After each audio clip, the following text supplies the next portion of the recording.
A black boy asks Pope Leo XIV, "Can you give me your ring?" His response is shocking.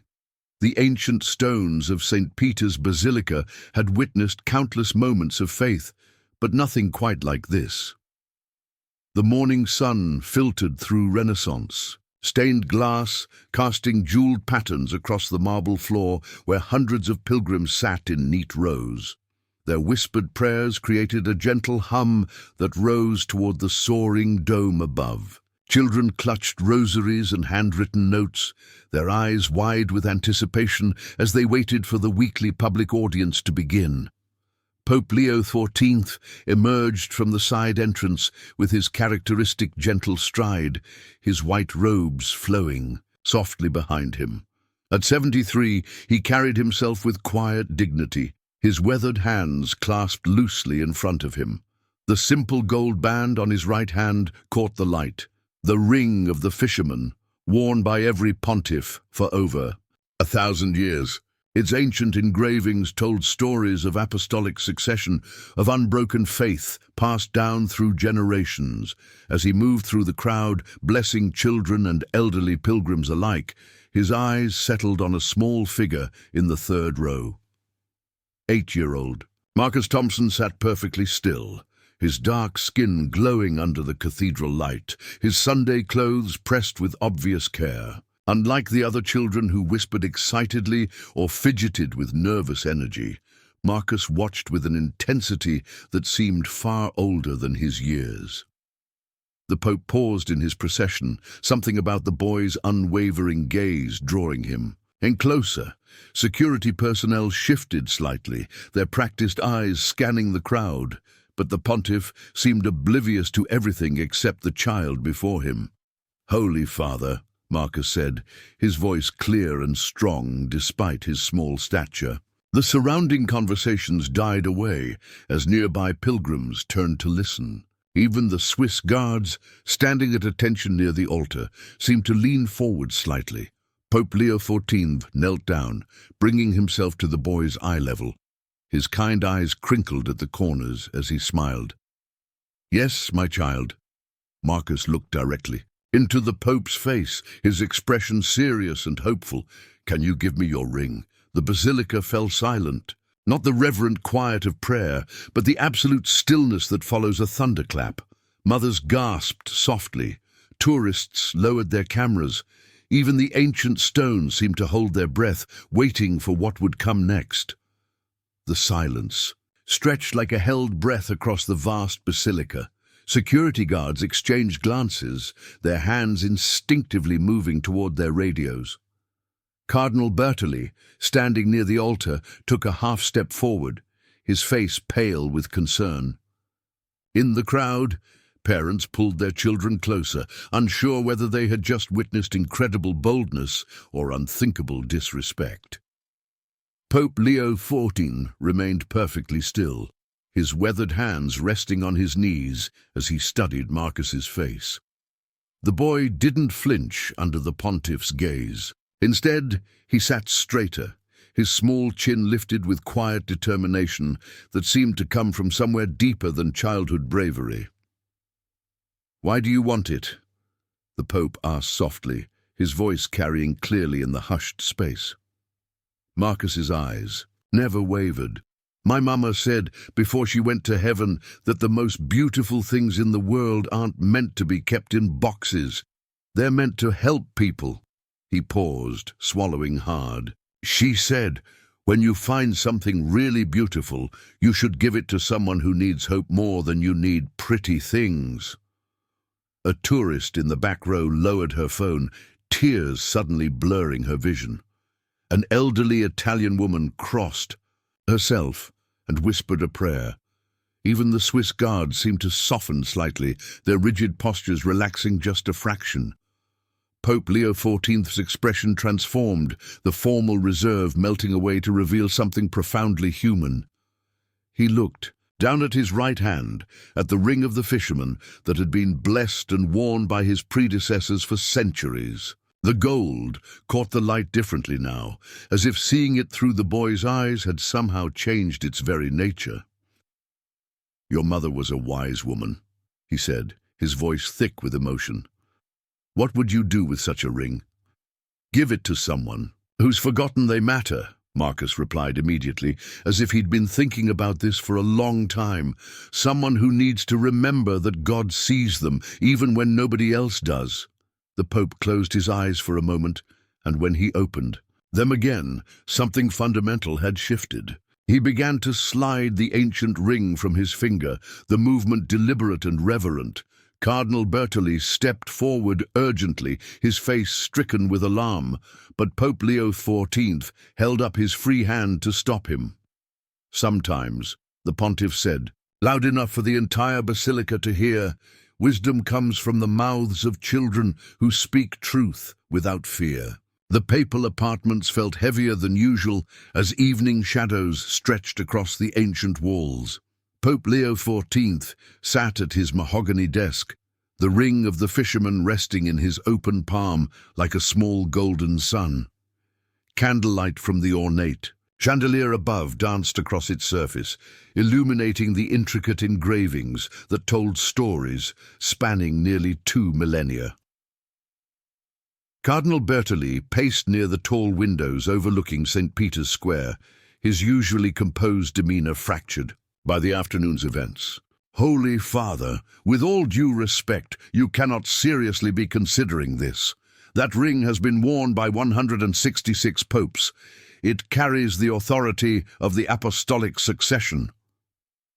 Pope Leo XIV's fingers traced the ring's edge, feeling each worn groove carved by medieval craftsmen.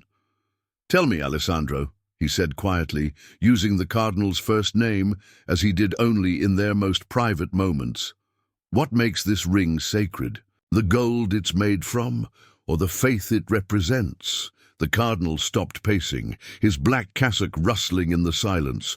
The tradition, Holy Father, the unbroken chain of men who forgot that Christ walked among the poor and powerless. The Pope's voice carried no anger, only a deep weariness that seemed to age him years in the span of a sentence. When did we decide that serving God meant surrounding ourselves with treasures while children ask for hope? Through the window, the lights of Rome twinkled like earthbound stars. Pope Leo XIV remembered his own childhood in the mountains of northern Italy, where his grandmother had taught him that true wealth meant having enough to share. The ring suddenly felt impossibly heavy in his palm. That boy didn't see a papal artifact, he continued, setting the ring gently on the desk. He saw an opportunity to transform pain into purpose. Perhaps that's exactly what we've forgotten how to do. Cardinal Bertoli's voice dropped to an urgent whisper. The Curia will revolt. The cardinals will question your judgment. Some may even suggest that I'm unfit to lead. Pope Leo XIV smiled sadly. Perhaps they'd be right. Perhaps we've all been unfit to lead the moment we started believing that symbols mattered more than souls. He stood slowly, his joints protesting after the long day. The ring remained on the desk, catching the candlelight like a beacon waiting to fulfill its true purpose. Prepare a letter to the boy's family, he said finally, and schedule a private meeting. If we're going to change the world, we might as well start with one honest question from one brave child. 2 years earlier, in a cramped apartment on Chicago's South Side, 6-year-old Marcus Thompson sat cross-legged on the worn carpet beside his mother's hospital bed. The room smelled of lavender air freshener, fighting a losing battle against the antiseptic scent of medical equipment. Sarah Thompson's once vibrant eyes had grown dim with illness, but they still sparkled when she looked at her son. Tell me about the pretty things again, Mama, Marcus whispered, his small fingers tracing patterns on the faded quilt his grandmother Ruth had sewn years ago. Sarah's breathing was labored, each word a precious gift she carefully rationed. Beautiful things aren't meant to sit in dark places, baby. They're meant to shine light into somebody else's darkness. She paused, gathering strength. When you see something really beautiful, something that could change a heart, You don't keep it locked away. Through the thin walls, they could hear Mrs. Rodriguez next door crying again. Her husband had lost his job, and eviction notices were piling up like autumn leaves. In the apartment below, old Mr. Jenkins sat alone every evening, talking to photographs of his deceased wife. Marcus nodded solemnly, though he didn't fully understand. "Like your wedding ring?"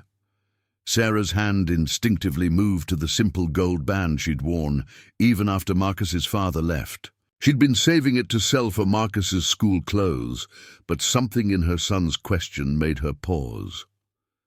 "What would you do with it, sweetheart?" "Give it to Mrs. Rodriguez," Marcus said without hesitation. "So she remembers she's still pretty, even when she cries." Tears gathered in Sarah's eyes, not from pain, but from overwhelming pride. This child, her miracle, somehow understood what it had taken her 32 years to learn. "That's exactly right, baby. Promise me something." Marcus leaned closer, his young face serious with the weight of impending loss he couldn't yet name. "Promise me you'll always look for the beautiful things that need to shine brighter, and when you find them—" She reached over and touched his cheek with trembling fingers. "Don't be afraid to ask. The worst thing people can say is no, but the best thing is they might say yes and change the world." 3 weeks later, Grandmother Ruth found the wedding ring tucked under Mrs. Rodriguez's door with a note in Marcus's careful handwriting. "From Mama in heaven, you're still beautiful." Now, standing in St. Peter's Basilica, Marcus could almost hear his mother's voice whispering, "Ask for something beautiful, baby. Ask with your whole heart." The Vatican gardens stretched like an emerald sanctuary beneath the morning sun, but the usual tranquility was shattered by urgent whispers and heavy footsteps on ancient stone paths. Pope Leo XIV walked slowly among the rose bushes, his hands clasped behind his back, while a gathering storm of black cassocks followed in his wake. Cardinal Torretti, the Secretary of State, cleared his throat with the authority of a man accustomed to being heard. "Holy Father, we must discuss yesterday's incident. The Curia is deeply concerned about the precedent this sets." Precedent. Pope Leo XIV paused beside a fountain where water danced in the morning light. "Christ gave his life for strangers. I'm considering giving a ring to a child. Which precedent troubles you more?" Cardinal Bertoli stepped forward, his face drawn with worry. "Your Holiness, with respect, the ring of the fisherman represents 2,000 years of apostolic authority. It cannot simply be gifted to whom?" The Pope's voice remained gentle, but something steely entered his tone. "To a black child from America? To someone deemed unworthy by our ancient protocols?" The assembled cardinals exchanged glances like chess players calculating their next moves. Cardinal Torretti's jaw tightened. "To anyone outside the church hierarchy. Holy Father, the ring has sacred significance that transcends personal sentiment." A bee landed on the Pope's white sleeve, and he watched it with the same careful attention he'd given Marcus the day before. "Tell me, Eminences, when did our sacred symbols become more important than the sacred purpose they represent?" Cardinal Rossi, the eldest among them, stepped forward with the measured authority of his 84 years. "The faithful look to, as for stability, Holy Father, for tradition. Yesterday's display created confusion among the pilgrims." "Did it?" Pope Leo XIV finally looked up at the circle of concerned faces. "Or did it create something we've forgotten how to recognize? Wonder, hope, the radical possibility that faith might actually change something in this world." The gardens fell silent except for the gentle splash of the fountain. In the distance, groundskeepers continued their work, oblivious to the battle being waged over the soul of the church itself. Cardinal Torretti's voice dropped to an urgent whisper. "Holy Father, there are already calls for an investigation into your mental competency. If you proceed with this, gesture, there may be formal challenges to your authority. Pope Leo XIV smiled sadly, the expression aging him a decade. Then, perhaps it's time they learned what real authority looks like. Schedule the meeting with the boy's family and prepare a statement for tomorrow's audience. The cardinals stood frozen as their pontiff walked away, leaving them among the roses with their certainties crumbling like ancient parchment. The cramped Chicago apartment felt different in the morning light, as if the very air had been transformed by what happened half a world away. Grandmother Ruth sat at her kitchen table, still wearing her church clothes from the day before, staring at the phone she'd been clutching since the Vatican's call came at dawn. Marcus knelt on the linoleum floor, carefully arranging his collection of smooth stones, treasures he'd gathered from the lakefront during their Sunday walks. His movements were deliberate and reverent, the same concentration he'd shown when asking Pope Leo XIV his impossible question. "Baby," Ruth whispered, her voice thick with disbelief. They said the Holy Father wants to send you something very precious." Marcus looked up, his dark eyes bright with the kind of faith that only children possess. "I knew he would, Grandmama. Mama told me beautiful things want to help people. He has something beautiful that needs to help someone." The knock at the door came soft but urgent. Mrs. Rodriguez from next door stood in the hallway, her face streaked with tears, clutching a crumpled newspaper. Behind her, old Mr. Jenkins leaned heavily on his walker, and the Johnson family from down the hall crowded together, their children's eyes wide with wonder. "Ruth, honey," Mrs. Rodriguez breathed, "is it true? Did our Marcus really?" The newspaper's headline blazed in bold letters, "Pope promises papal ring to Chicago boy." Below it, a grainy photo showed Marcus sitting straight-backed in the basilica, his small frame dwarfed by the ancient grandeur around him. Grandmother Ruth's hands trembled as she took the paper. For 67 years, she'd cleaned other people's offices, raised other people's children as a nanny, and watched her own daughter struggle and die too young. She'd prayed every night for Marcus to have opportunities she could never give him, for doors to open that her calloused hands could never unlock.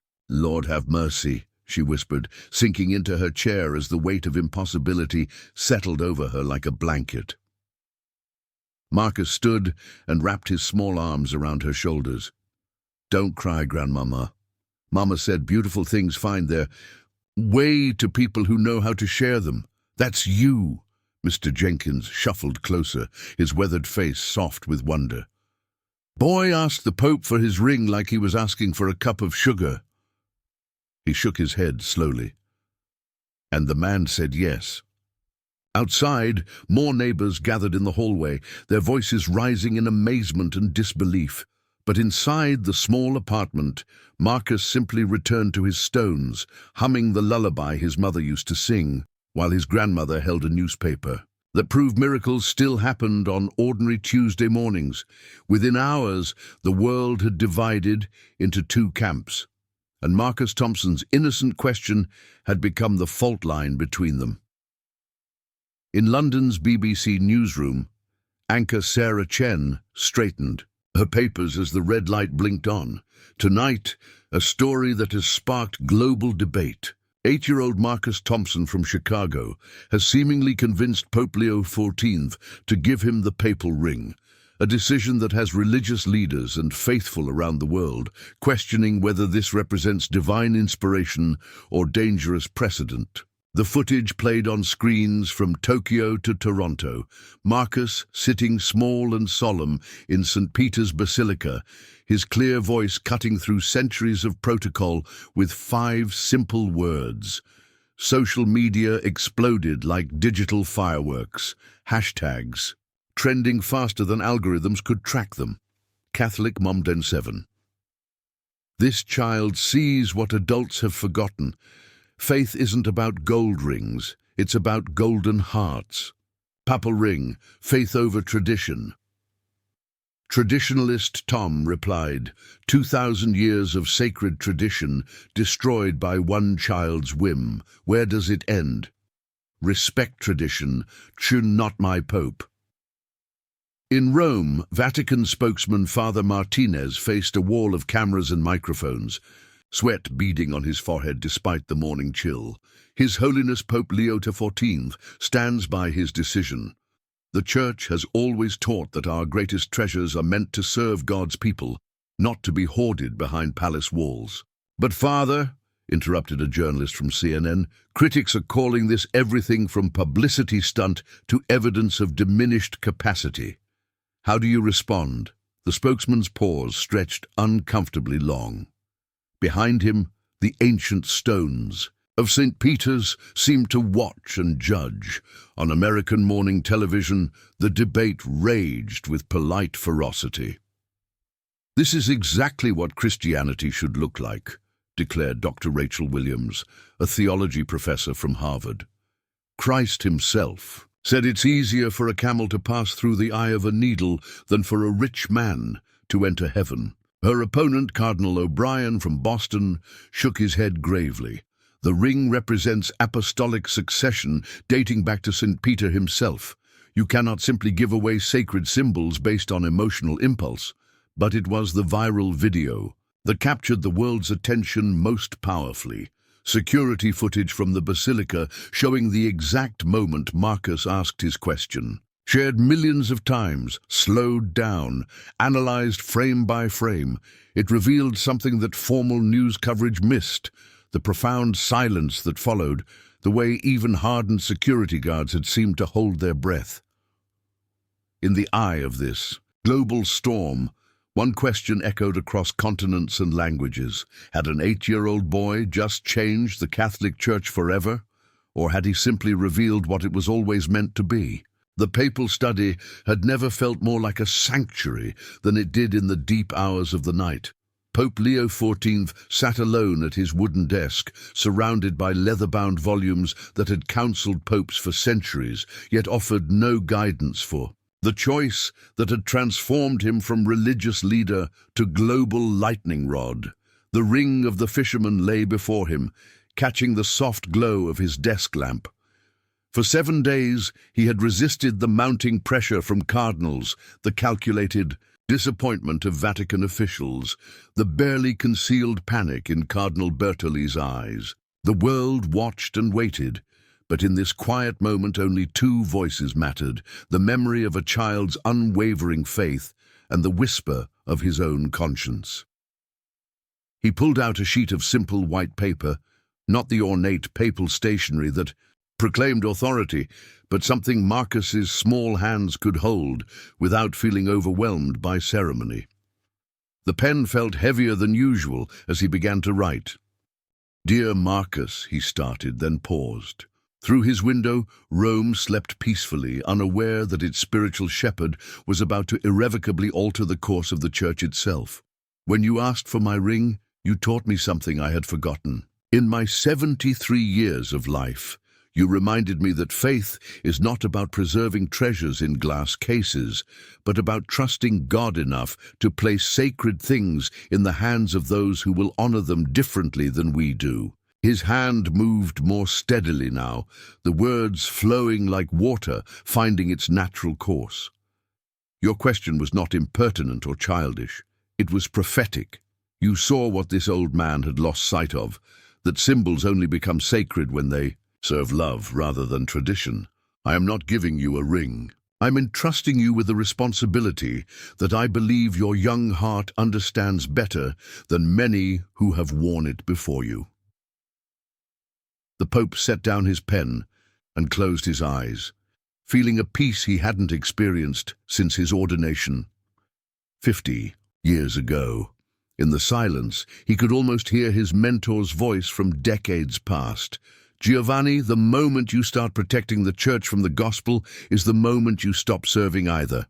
He reached for the ring, its ancient gold warm beneath his fingers. Tomorrow he would announce his decision formally. Tonight he simply sealed the letter and placed it beside the ring in a simple wooden box. the kind a grandmother might use to store her most precious keepsakes. Outside, the first light of dawn began to touch the dome of St. Peter's, and Pope Leo XIV knew with absolute certainty that he was about to give away far more than a ring. He was giving away everything that had kept him distant from the radical love Christ had commanded. The children's hospital smelled of disinfectant and hope struggling against impossible odds. Marcus walked beside Grandmother Ruth down the long corridor, the papal ring wrapped carefully in his mother's silk scarf and tucked safely in his jacket pocket. Through open doorways, they glimpsed young patients attached to machines that beeped with mechanical persistence, their bald heads and thin frames testament to battles no child should have to fight. "You sure about this, baby?" Ruth whispered, her weathered hand resting gently on Marcus's shoulder. The ring had arrived 3 days ago with Pope Leo XIV's letter, and the media circus outside their apartment building had made their small home feel like a prison of unwanted attention. Marcus nodded solemnly. "Mama said beautiful things need to help people. What's more beautiful than hope?" They paused outside room 247, where 9-year-old Emma Martinez lay connected to tubes and wires, her parents sleeping fitfully in uncomfortable chairs beside her bed. Marcus had read about her in the newspaper, a girl his age whose family had lost their house paying for treatments, whose father worked 3 jobs just to afford parking at the hospital. "Can we go in?" Marcus asked the nurse, who looked skeptically at the small boy and elderly woman. "Are you family?" "We're friends," Marcus said, with such quiet conviction that the nurse stepped aside. Emma's eyes fluttered open as they approached. She was beautiful in the way that suffering sometimes makes children appear older and wiser than their years, her dark eyes holding depths that should have been filled with cartoon characters and playground laughter instead of pain and uncertainty. "Hi," Marcus said softly. "I'm Marcus. I brought you something." Emma's mother stirred, her face creased with the exhaustion of weeks spent watching her daughter fight for life. "I'm sorry, we don't—" Marcus carefully unwrapped the ring, its ancient gold catching the harsh fluorescent lights and transforming them into something magical. Emma's eyes widened, not with greed but with wonder. "A man very far away gave this to me," Marcus explained, holding the ring where Emma could see it clearly. "He said it represents hope and faith and love that never gives up. I think you already have all those things, but maybe you need a reminder." He gently placed the ring on Emma's nightstand, where it seemed to pulse with quiet dignity among the medical equipment. "It's not mine to keep," Marcus continued.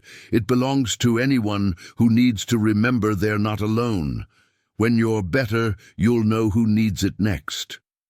Emma's mother began to cry, not the desperate tears of despair, but something cleaner and more healing. Outside, the evening news trucks were already gathering, drawn by whispers of where the papal ring had gone. The Paul VI audience hall buzzed with anticipation as representatives from around the world filled the modern amphitheater. 6 months had passed since Marcus Thompson's question had shattered protocol, and the ripples had grown into waves that reached every corner of the Catholic Church. Pope Leo XIV approached the podium with measured steps, his bearing somehow both more humble and more authoritative than before. Cardinal Bertolli watched from the wings, his expression a mixture of resignation and grudging admiration. The past months had been a whirlwind of heated debates, emergency meetings, and ultimately unprecedented change.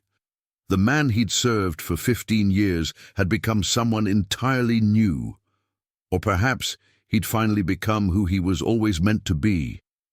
"My brothers and sisters in Christ," Pope Leo XIV began, his voice carrying clearly through the hall.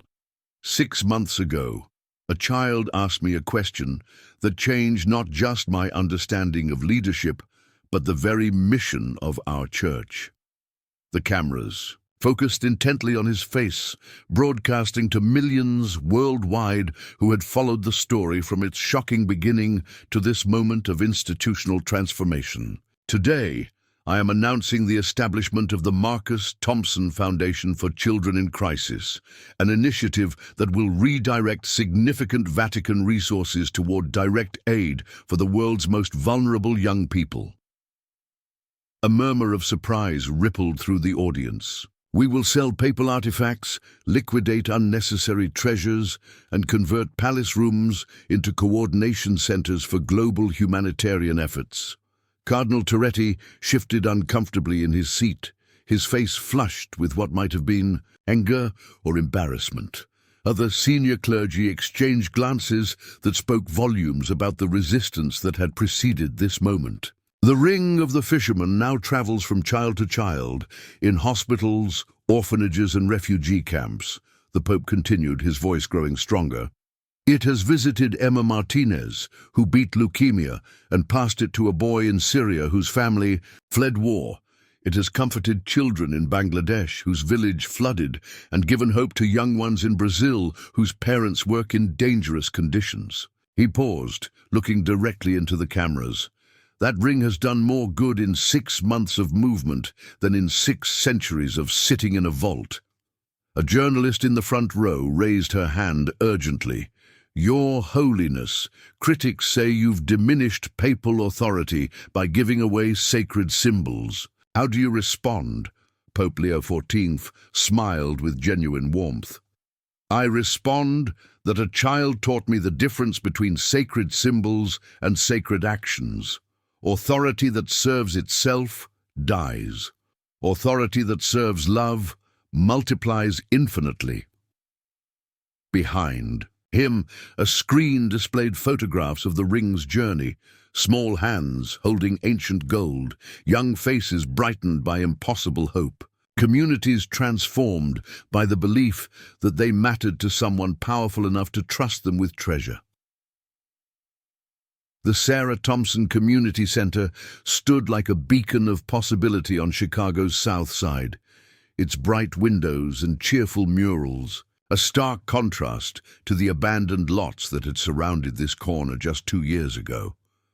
Marcus, now 10 and taller, but still carrying that same quiet intensity in his dark eyes, stood beside the red ribbon that stretched across the centers. Entrance: Pope Leo XIV had arrived quietly that morning, without the usual papal motorcade or security fanfare. He wore simple black clothes instead of white robes, and walked with the careful steps of a man who had learned that true authority came from proximity to suffering, not distance from it.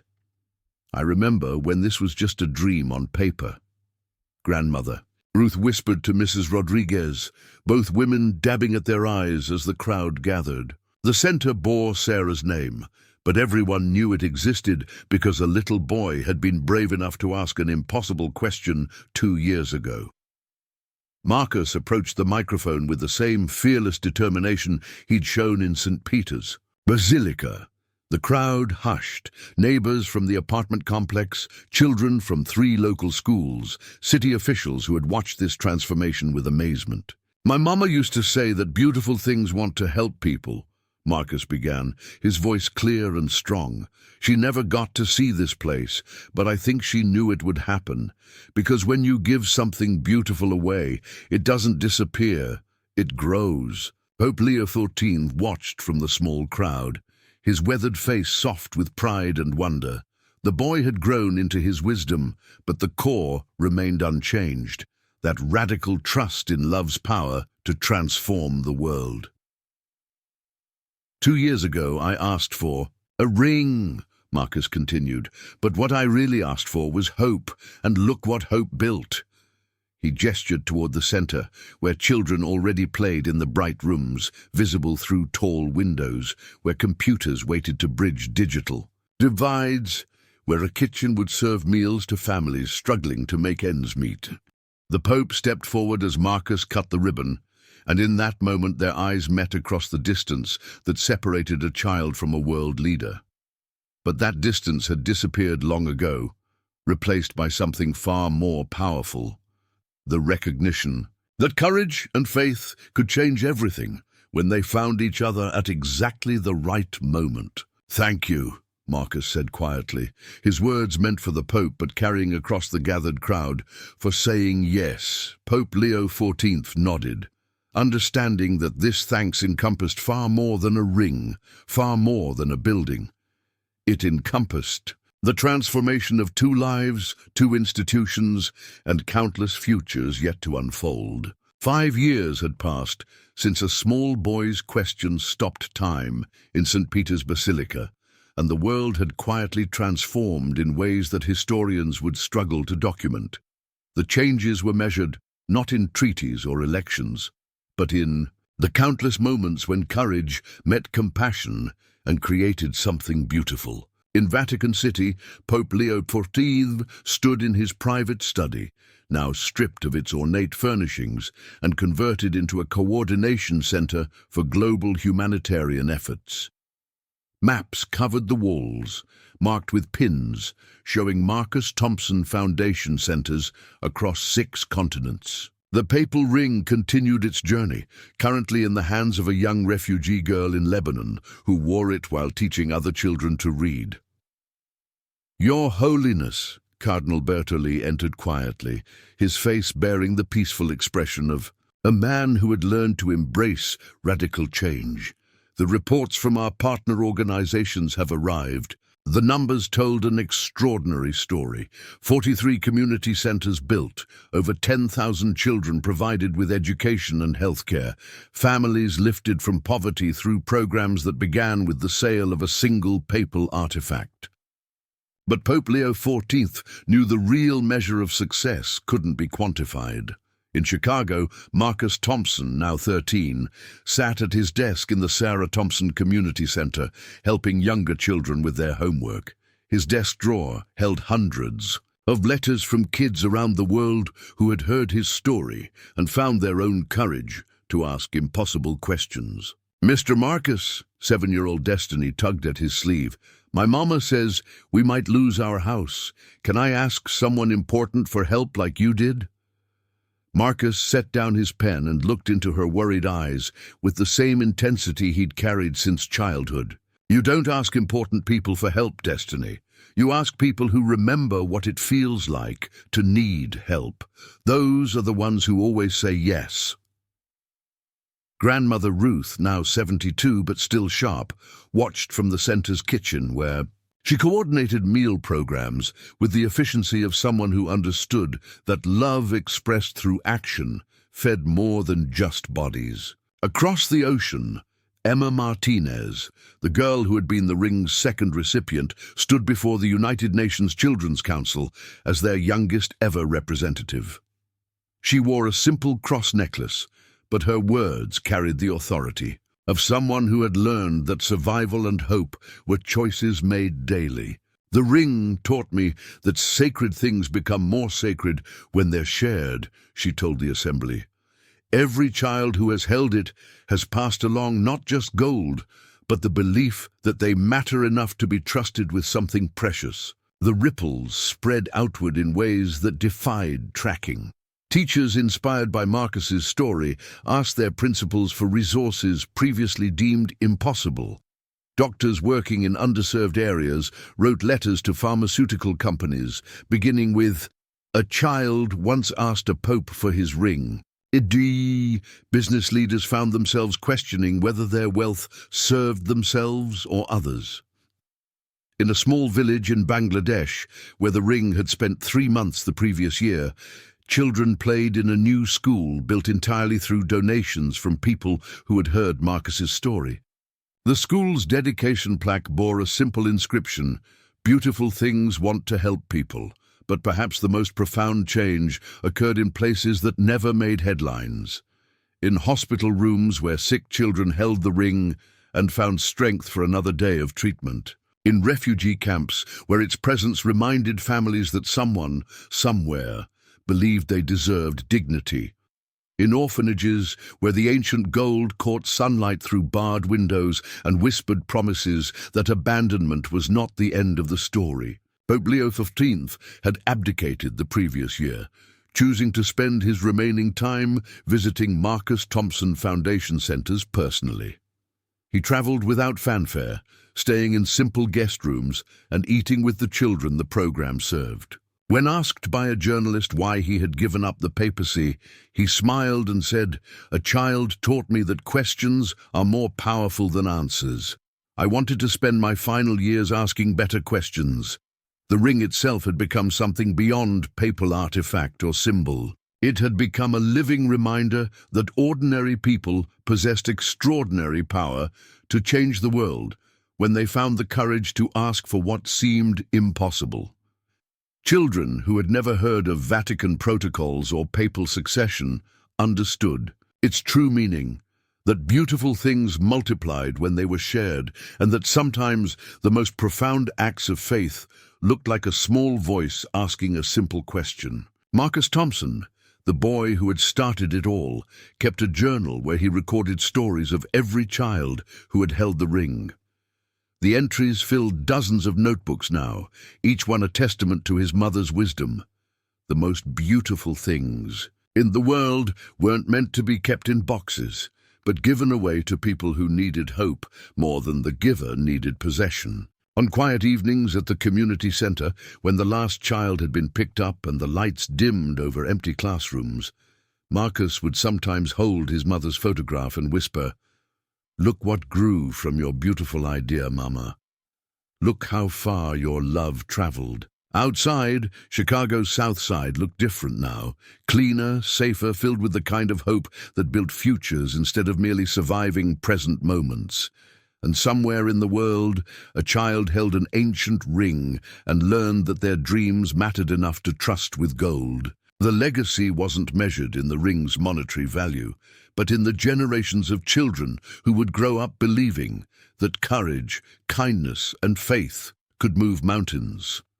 Or at least move the hearts of those who seemed too important to care about small voices asking large questions. After all, as Marcus Thompson had proven on a Tuesday morning in St. Peter's Basilica, sometimes changing the world was as simple as asking someone powerful to share something beautiful with someone who needed hope.